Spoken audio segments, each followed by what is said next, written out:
on Indianapolis This Week. The presidential campaign finally goes to voters. So what really happens in the Iowa caucuses and what we should expect? I've never gone into a caucus night so unsure about what will happen. And the fight over adding LGBT rights. We explain the bill that's moved forward and the steep hill still ahead. From RTV6, Indianapolis This Week. Thank you so much for joining us for Indianapolis This Week. For months now, we have all heard the campaigns, the polls, the debates, and the verbal attacks. Now, in just over 24 hours, voters get their first real say in the presidential race. Candidates are making their final pitches, including Thursday night's GOP debate on Fox News. A debate, of course, that did not include frontrunner Donald Trump. Trump instead hosted a fundraiser for veterans that collected more than $6 million just a few miles away. I actually covered politics in Iowa for nearly a decade before moving here last year, and even a lot of Iowans have no clue how caucus night works. So I recruited some fantastic young Hoosiers to help explain how Monday night should go. Well, good morning, class. Today, we're going to talk about the Iowa caucuses. Even Mrs. Mann's fourth graders in Beech Grove are tired of all the buzz leading up to Monday night. They like Trump and I like them. But as bright as they are, they still weren't sure what a caucus is or how Iowa's big night works. Should we get very detailed about it? Okay, the simple version. Across Iowa, in nearly 1,700 precincts, Republicans and Democrats split up in churches, schools, even living rooms. They talk about whom they want to win. Republicans are pretty traditional. They cast a ballot, and convention delegates are divvied up proportionally. If you're the Republicans, you just fill out a sheet of paper, and then you're done. The Democrats do it a little bit differently. Today, rather than select favorite presidential candidates, the kids picked favorite foods between pizza, chicken nuggets, and cheeseburgers. Those of you who wrote down cheeseburger, you're going to go to that corner of the room. The Democrats then split up based on whom they like. And if a candidate's support is below 15% of the room, sorry, cheeseburger fans, those supporters can head home. Or, like Adrian, get recruited to support a different candidate. Should Adrian become a pizza person? Because if you come to pizza, anything you want in that pizza, pepperoni, sausage, any kind of meat, you pick, and we will make sure we get that meat on there. You will become a pizza fan. Omar's pitch worked. Pizza! Pizza wins! Adrian is a pizza man now. Amidst all the tough choices and debate, we were able to get 100% support behind one vote. We love RTV6! Let's bring in ABC News political director Rick Klein. Rick, thanks so much for being here today. Happy to do it. Good to be here. And let's start with this. In the grand scheme of things, the Iowa caucus is merely hours away. Does Iowa still matter?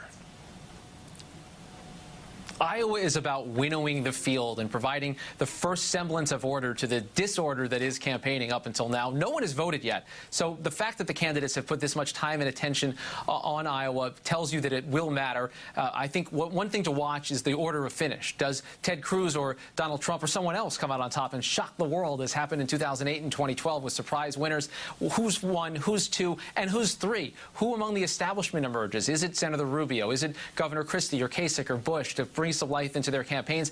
And then who ends up dropping out? Does a Ben Carson or a Rand Paul or a Mike Huckabee or Rick Santorum say, I didn't get it done in Iowa, therefore I'm not going to go on? So it is not the final word, but it is the first and very important word in what could be a long election process. Donald Trump, of course, has done very well in the polls. He will be the first to tell you that. Are you hearing that he's got enough of a ground game there in Iowa to actually get people out to caucus for him on Monday night? That is the single biggest question right now surrounding the Republican race. Donald Trump, does he convert these supporters into caucus goers? It's not the same thing to say you'll vote for him in a poll or to show up at a rally as it is to show up for an hour, hour and a half on maybe a snowy evening and tell your friends and neighbors who you're there for. It's a difficult thing, and he has not invested the same kind of time and resources, attention into old-fashioned grassroots organizing that some of his rivals have. It may be that he has such support that it doesn't matter. But that is the big question. Do these folks who say they're for Trump, who showed up at rallies, do they go and caucus for him because they know that they hold the keys potentially to a Trump nomination? If he's able to deliver in Iowa, it could be that he just rolls through the other states. If Trump doesn't win in Iowa, he finishes second or third or even farther down the list. What does that mean for his campaign going forward? There is no one that Donald Trump himself hates more than losers, and Donald Trump losing would change the complexion of the Republican race. Whether it's Ted Cruz or someone else who beats him, it would show that he can be beaten. Our latest poll showed that 2/3 of Republicans now expect Donald Trump to be the nominee. A loss in Iowa or frankly any of the states would show that it's not inevitable, that it doesn't have to be that way, and it could give new oxygen to one of the establishment candidates to emerge as a Trump alternative. It would at the very least stretch the process out, allow for some other things to happen, and there's a lot of terrain still to be covered. So that's why Donald Trump so desperately wants to win in Iowa. He knows that if he wins there, he could become unstoppable very fast. Let's jump across the aisle now. What would a win in Iowa mean for Senator Bernie Sanders, assuming that he also goes on to win New Hampshire and goes 1 and 2 right out of the gate? What does that mean for his campaign going forward? Even Barack Obama didn't win Iowa and New Hampshire. He won Iowa, lost New Hampshire. If Bernie is able to put together those first 2 victories, it would show that his candidacy is for real and that we're looking at a drawn-out race for the Democratic nomination. That would shock the entire political establishment if Bernie Sanders' name is first in those first 2 states where Hillary Clinton and so many others, of course, have spent so much time and attention and tried to break through. So Bernie's got to show that he can translate that. And the flip side is that losing in Iowa would be a disappointment to him because he is so demographically suited to that state and to New Hampshire that if he's not able to win those 2 states, the question becomes where can he win down the road, where there are more minority voters, where there's more kind of traditional Democratic voters. He's got to show that he is a viable candidate before he'll get a look from many of them. So that's why these first 2 states matter. It's going to be a big indication about what the rest of the Democratic race is going to look like. And if Hillary Clinton can't win in Iowa, what does that mean for her campaign going forward? Does she go into panic mode at all? I would look for a freak out in Hillary Clinton's ranks and among her supporters if she is not able to beat Bernie Sanders in Iowa. They know that she's trailing in New Hampshire, which is Bernie Sanders' backyard, and they know that she needs to show and put to rest any doubts around her viability as a candidate, whether she has got the hearts as well as the heads of Democratic primary voters. It matters to break through in those states, and they don't have a cushion backing them up in New Hampshire, where she was able to bounce back in 2008 after losing to Obama in Iowa. She was able to pull it through in New Hampshire. So 2 consecutive losses would send shockwaves through the Democratic establishment up to and including Hillary Clinton's campaign. ABC News political director Rick Klein, thanks so much for joining us. Hey, my pleasure. Thank you. We're joined this morning by Congresswoman Susan Brooks. Congresswoman, thanks so much for being here. All eyes on Iowa as we all gear up for the Iowa caucuses, and you will be there. What are you looking forward to? Well, it's my first time going to Iowa to see how the caucuses work. I understand that you reported from there. Down there, sure. So it'll be really interesting to see, because this really kicks off truly the beginning of the election season. I actually am going there on behalf of my friend, Governor Chris Christie. We were former United States attorneys together, and we've known each other since 2001. So I'm going because I like his focus on national security. I like the fact that he has actually, I think, raised the level of discussion about heroin and drug abuse problems in the country. But I'm very excited to kind of see how the process works. I think it's a great opportunity, as the debates in Iowa showed last night, to have serious policy discussions. But I'm anxious to see how it works in Iowa and, you know, to get kind of the country started on the path toward the conventions. Polls show that Governor Christie's got some work ahead of him if he tends to stay in this for the long haul. What does he have to do going forward? And he is certainly aware of that, but I think he needs to keep getting his message out, the message about governing, about putting national security first, about focusing on the problems that Americans really care about.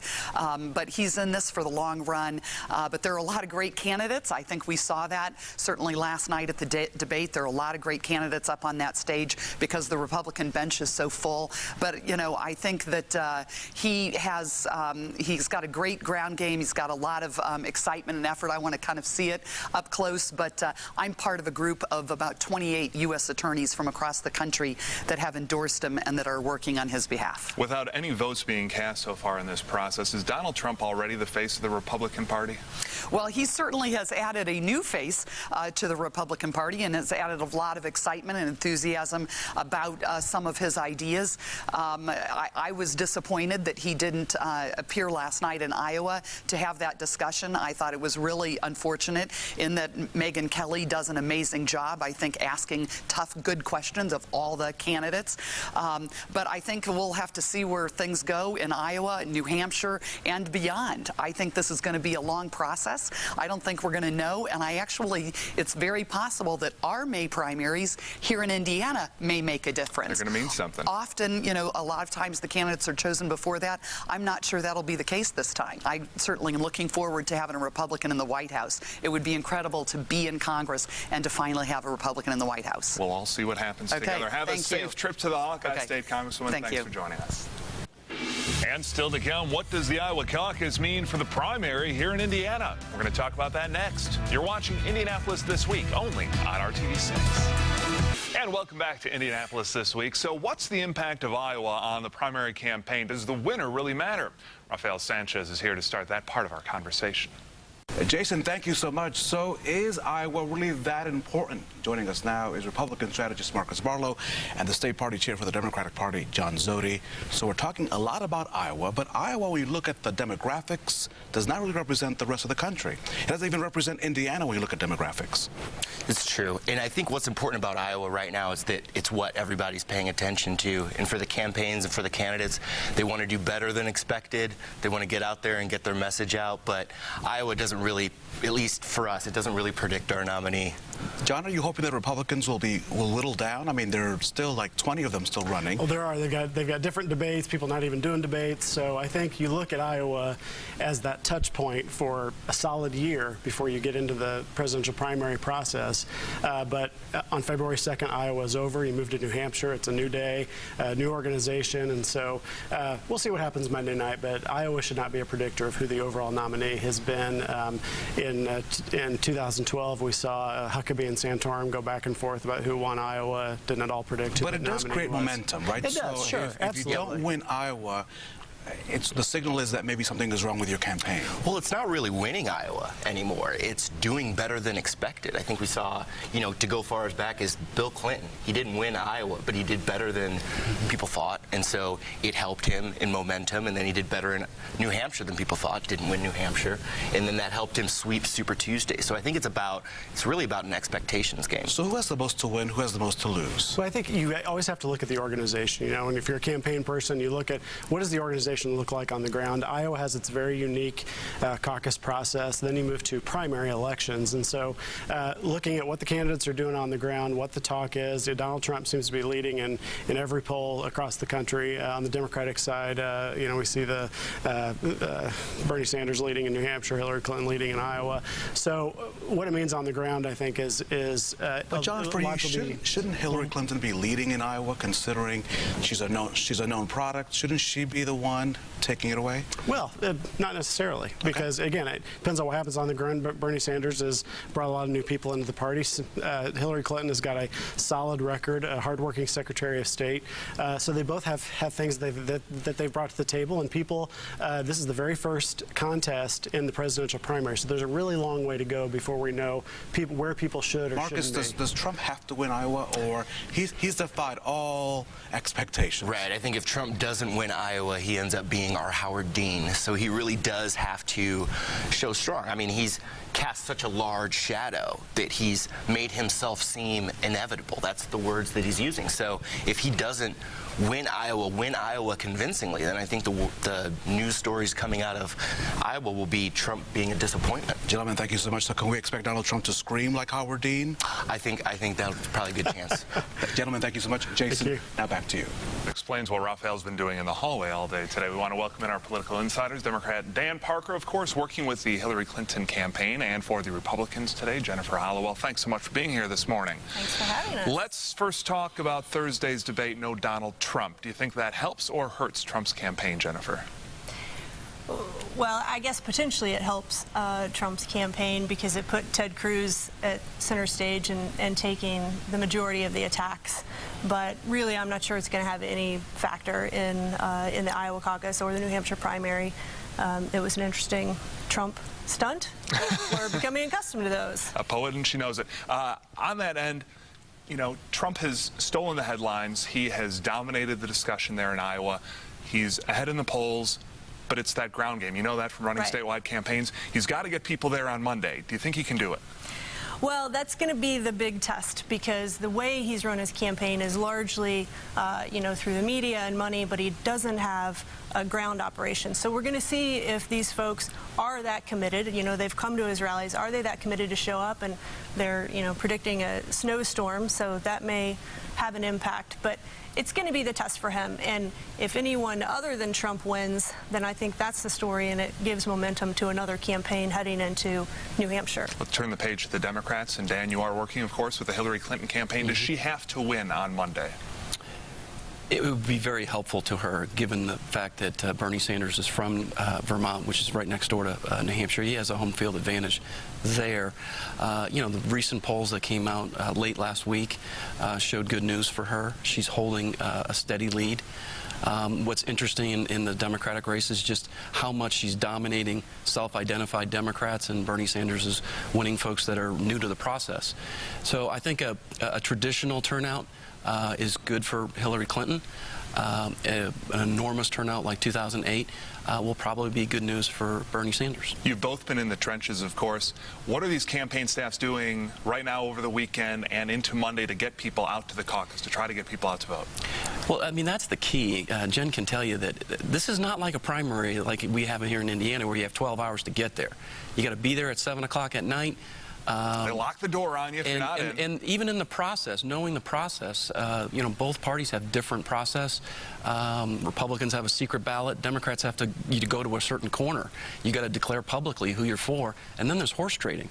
So even the allocation of delegates is different in the two parties. So there's a lot of ground game to be had, and organization matters. And I was in New Hampshire for 7 months in 2008 during the presidential primary. And what they're focused on right now in Iowa and New Hampshire is turning out their voters. So in Iowa, for caucusing, they're making calls. They're confirming that people are going to be there. They're going to confirm and reconfirm. And anyone who's leaning their way, they're going to be trying to convince them to come their way and make them show up. I mean, it's a numbers game and a motivation game, and they will literally drive to people's houses and get them there if that's what they have to do. Hold that thought, Dan. We're coming back to this in just a couple of seconds here. Still to come, we're turning our attention back to the State House and what's ahead for possible changes to Indiana's civil rights laws. You're watching Indianapolis This Week, only on RTV6. Welcome back. We turn now to the other major focus in Indiana right now, the state legislature. A Senate committee's approved a bill to change the state's civil rights law and repeal last year's Religious Freedom Act. But the fate of that bill still very much in doubt. Here's RTV6 State House reporter Katie Hines.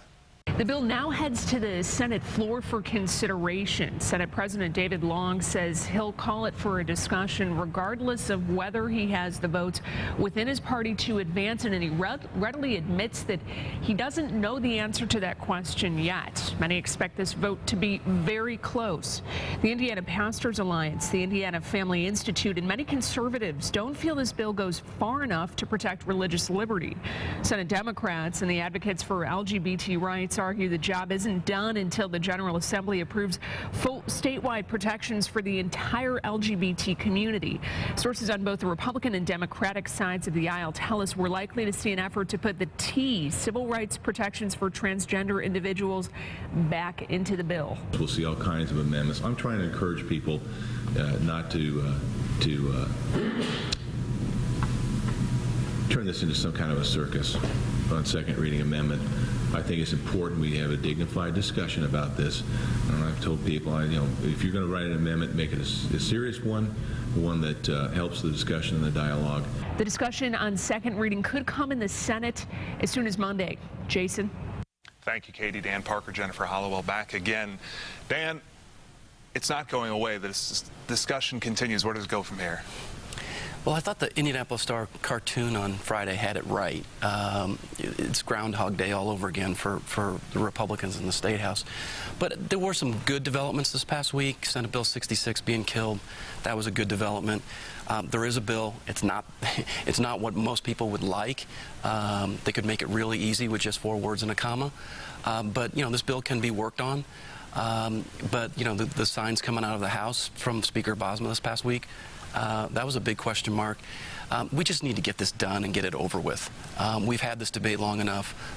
Let's make sure that all Hoosiers are protected under our civil rights laws and just get it done. Jennifer? The challenge here is there is not consensus, and Senator Long committed months ago that there would be a thoughtful discussion in the Senate, and he has followed through on that. And I think what we're seeing from Speaker Bosma is a message that if there's not a majority in the caucus who are willing to see this thing through, then it doesn't stand a chance on the floor. And by the way, I mean, that kind of a position is not at all uncommon. There are lots of times if it's not going to get anywhere, then what's the point in bringing it out on the floor? I think that's what we're seeing. Much more to come. Jennifer Holloway. Dan Parker, thanks so much for being here with us today. And you can follow our insiders right now along with us on Twitter and get those news and updates every day of the week from our official account at Indy This Week. You're watching RTV6.